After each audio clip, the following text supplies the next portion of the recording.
The Super Falcons of Nigeria will kick off their quest for a 10th Women's Africa Cup of Nations title this July in Morocco at the WAFCON 2024, with their opening game against Tunisia on the 6th of July.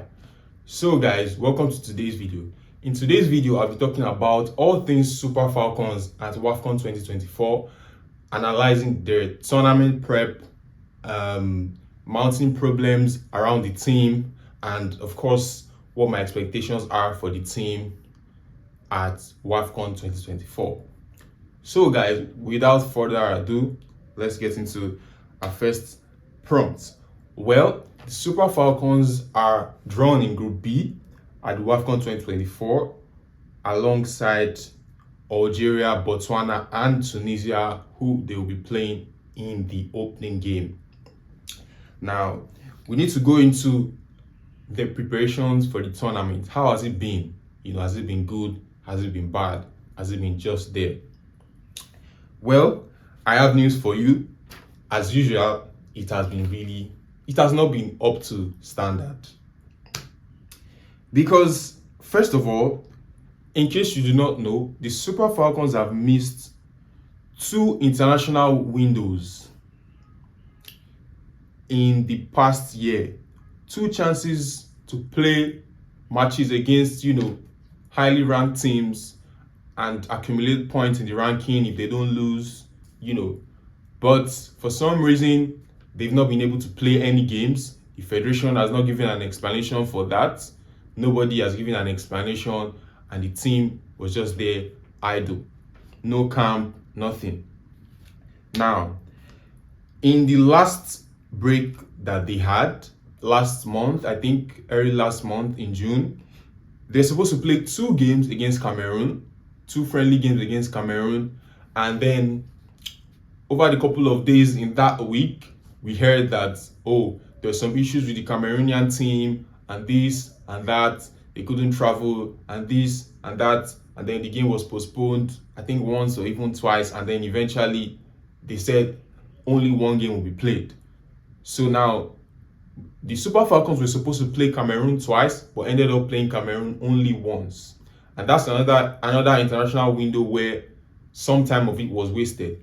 Now, what that means is that since the start of the year, while most teams have been preparing for the major international women's tournaments, the Women's Euros, the Copa America Feminine, that's the Copa America for women, and the Women's AFCON, most teams that have been preparing for those tournaments have played at least 4 or 5 games this year.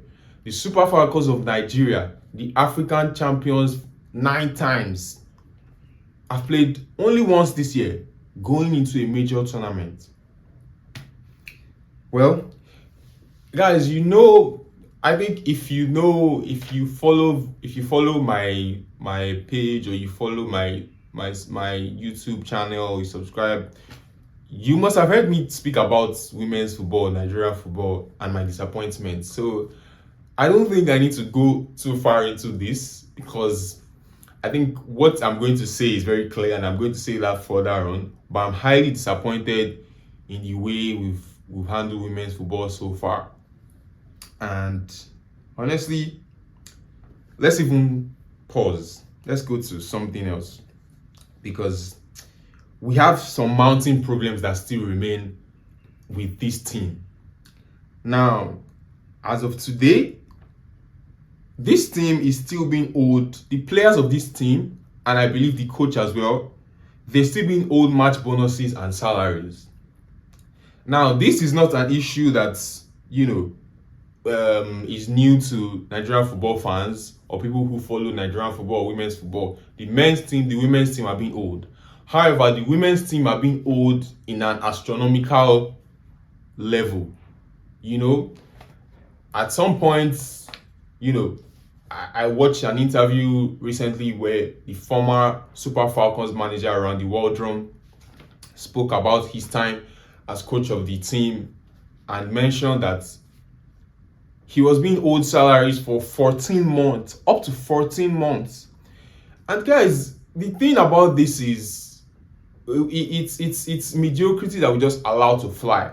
And he spoke about it so casually, like he was even, to me, he was trying to be civil about it, because I do not know anywhere else on earth where anybody is being owed 14 months salary, and they can speak about it so casually, or still try to, you know, speak about that employer in such a way that in any way else than being derogatory.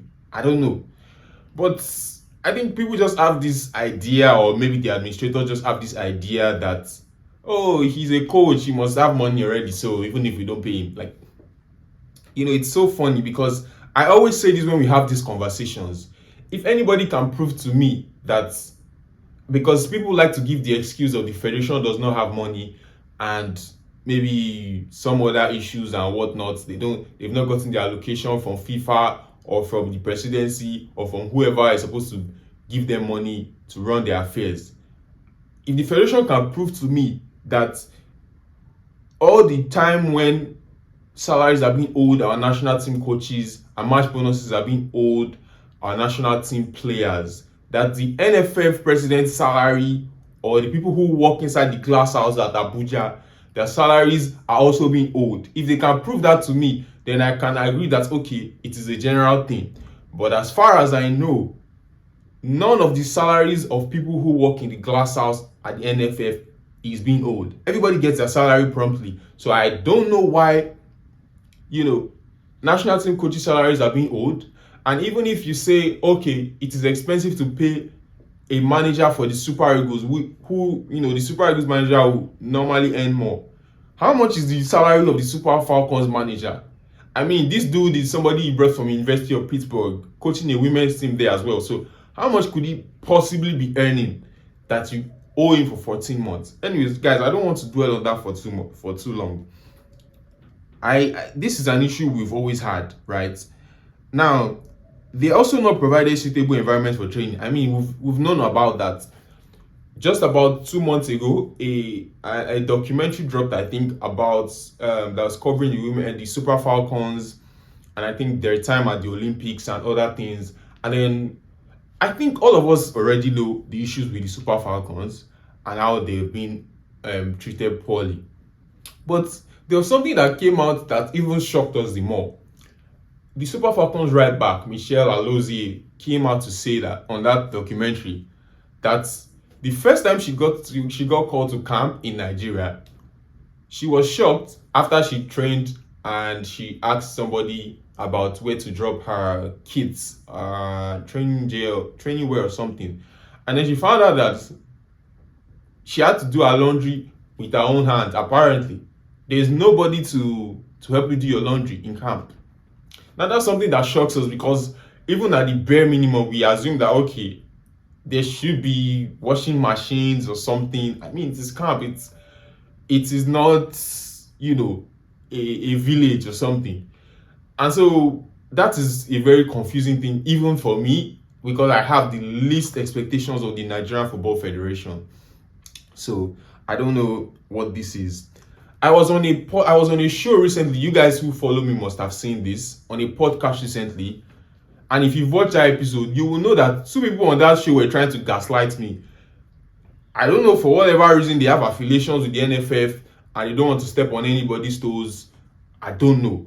But they were basically trying to strong arm me into agreeing that the Super Falcons are not being owed. And I'm like, no. I honestly, to a point, it got to a point on that show, I had to even have self-restraint, because I felt like people were trying to make me crazy. And it was so sad, the whole reason behind why they were doing what they were doing. Because I mean, if you are not going to call out people who you probably benefit from in some way or the other, then you should probably not come on a show. You should probably not go on camera to speak about the Super Falcons or Nigerian football, because you cannot talk about 5 issues or 5 things concerning Nigerian football and you won't touch on match bonuses, match salaries, the salaries being owed, the coaches or the managers or the staff. It's not possible. So I don't know why you come on a show to talk about Nigerian football and you're trying to convince, of which I am like the worst person to try and convince that something is not going, something is going, like that things are going well with the national team or the Super Falcons, because it's there for everybody to, you can do your research and see it, that everything is there for everybody to see. These players are being old. You can't, whatever I think you're trying to do is futile. So anyways, let's leave that aside. And guys, give me a break here. I've been speaking a lot, so I need a water break.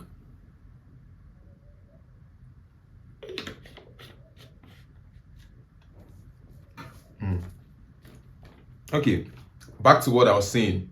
So let's go to the next prompt. We have the coaching situation with the Super Falcons, which to me is kind of unclear at the moment, because when Randy Waldrum left his role, I don't know if, I can't remember if he was sacked or he left, or I think he left after the Olympics. I'm not sure.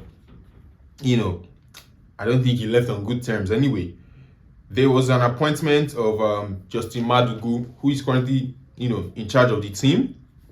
And I think Justin Madugu was in the technical crew of the Super Falcons while Randy Waldrum was in charge. And okay, so what I'm trying to link here is that on that same interview that Randy Waldrum had recently, he made mention of something that I took note of, that part of the issues he had with the federation was that one of his technical crew members was fired, and from the time she was fired to the time he eventually left his role as coach of the Super Falcons, there was a back and forth between him and the federation, where he tried to bring her back, but they were not having it. Now, he also made mention of the fact that I think during the WAFCON in Morocco in 2022, there was a game where he was trying to make a change, a substitution, I think, and a member of the technical crew was not allowing it or was protesting it, and it was going on for like minutes. And he saw that as an insubordination, which it is, because he's the head coach, he's the one who makes those decisions, right? And obviously he was trying to not call out that person on that interview, but honestly, I wouldn't put it past that person being Justin Madugu, guys. And I'm not making any accusations, but knowing the Nigerian Football Federation, it will be in NFF fashion, in NFF manner, to appoint someone who was, who Randy Waldrum said committed an act of insubordination while he was manager. It will be in typical NFF manner to appoint that same person to head the team when Randy Waldrum is gone. Because to me now, it will look like we had a stubborn guy who was there before, he's no longer there, and we have you who did not see eye to eye with the stubborn guy, and you can be there now. You are a local coach, so what happens with local coaches, they can manipulate them more than the foreign coaches and all of that. So I am not sure what the situation is. I think initially he was appointed on a interim basis, and now it's probably for the duration of the WAFCON or permanent. I don't even know. But I don't think that situation is very, very concrete to me, because I'm not sure of his coaching capabilities, right? I'm not sure of his coaching capabilities. And again, I won't put it past him being the person who Randy Waldrum was talking about that committed the act of insubordination at that tournament. So that's by the way. Anyways, I think let's go to the squad selection. Now, I was fairly satisfied with the selection of the squad for the WAFCON, because there were names that I think everybody there, I think, was there on merit, I would say. Of course, there were names. I mean, with this squad list, there's always, this person should have been there, this person should have been there. There will always be those things, those talks, left and right. But I think for me, I was okay with it. I think certain selections like Asisat Oshoala, I think Asisat has something to prove. And as funny as that sounds, because Asisat is a six-time CAF Women's Player of the Year. Has won the WAFCON, has been to I think 3 World Cups with the Super Falcons. But I think in recent years she has been having a lull in her performances, and this might be the time to to bring back the glory days, so to say, of Asisat, because it's been a long time. We had maybe since the World Cup in Australia and New Zealand, where Asisat scored a brilliant goal. It's been a while since we had an Asisat moment, so to say. So I think, and at the last AFCON, she got injured in the first game, so maybe she's hungry again to win AFCON. And obviously the team did not win at that WAFCON, got knocked out by Morocco in the semi-final. So I think, yeah, every other person in the team, I am satisfied. This is probably like the part of this whole thing around the Super Falcons where I think I don't really have any issues with. So that's that. So to round this up, I need to go to my expectations for the team. How far can they go? Now, guys, before I do that, I have to take another water break because I have a lot of things to say here. So, pardon me.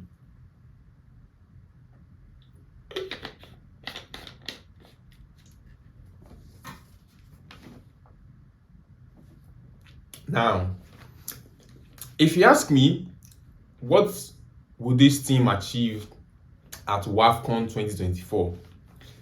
Guys, it breaks my heart to say this, but as a dedicated fan and a supporter of the Super Falcons, I have to tell you guys straight up, the Super Falcons are not going to win the WAFCON. And my reason for this is simple.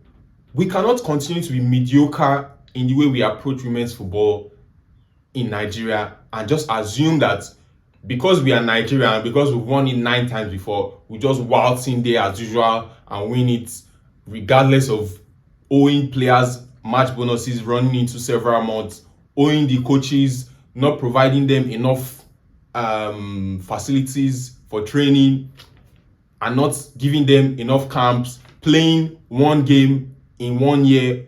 In this whole year, we've played only one game, while other teams that are preparing for this tournament have played 4 or 5 friendly games. Talent can no longer sustain this team. I'm telling you guys.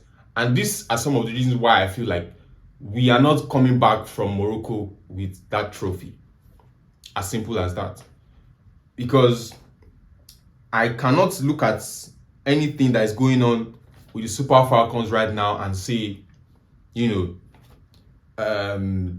this team will be brilliant. This team would...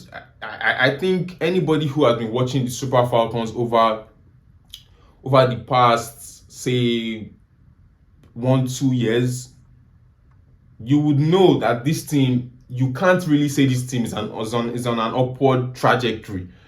For me, this team is downgrading, so to say, for lack of a better word.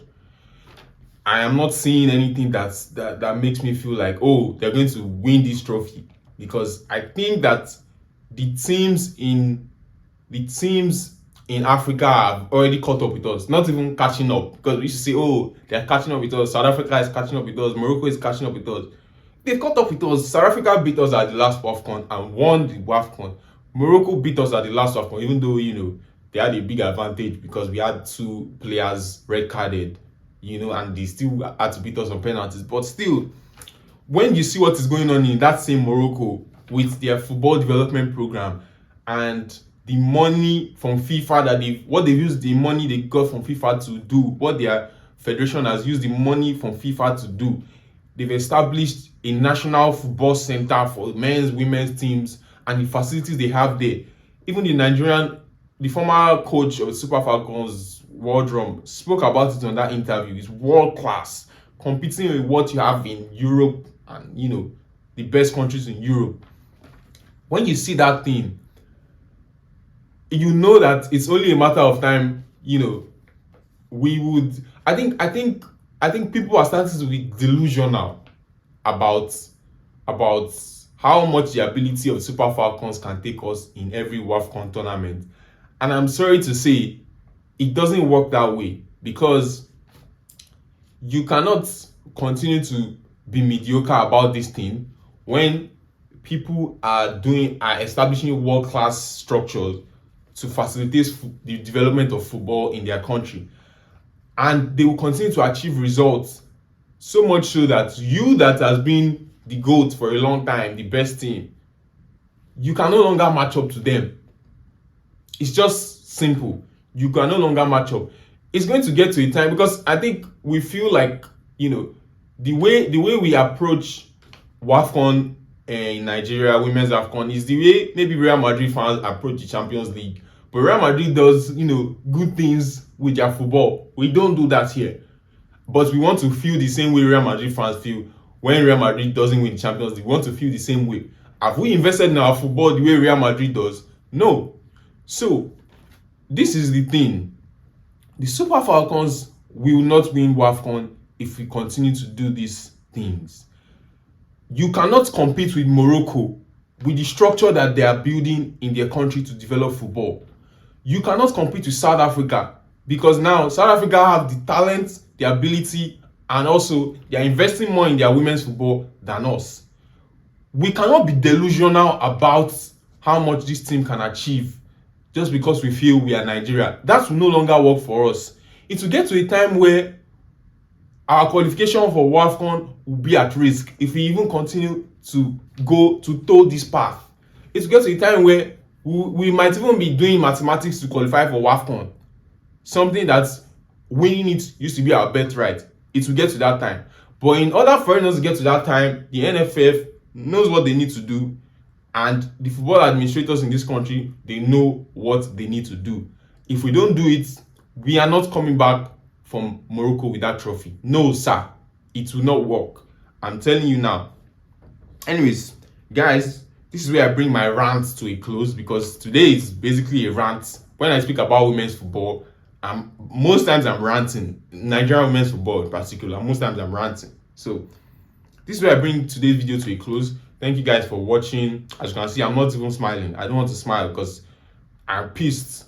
Thank you guys for watching today's video, and please share this video, like, comments, share your opinions with me, whatever you think about what I've shared so far. Do you agree with the issues I've raised? And what do you think are the chances of the Super Falcons at the WAFCON coming up this month, July? Share your opinions with me. Share this video to all football fans, all sports fans. Subscribe to my channel if you haven't. Turn on my post notification. Thank you guys for watching, and I will see you in my next video. Bye for now.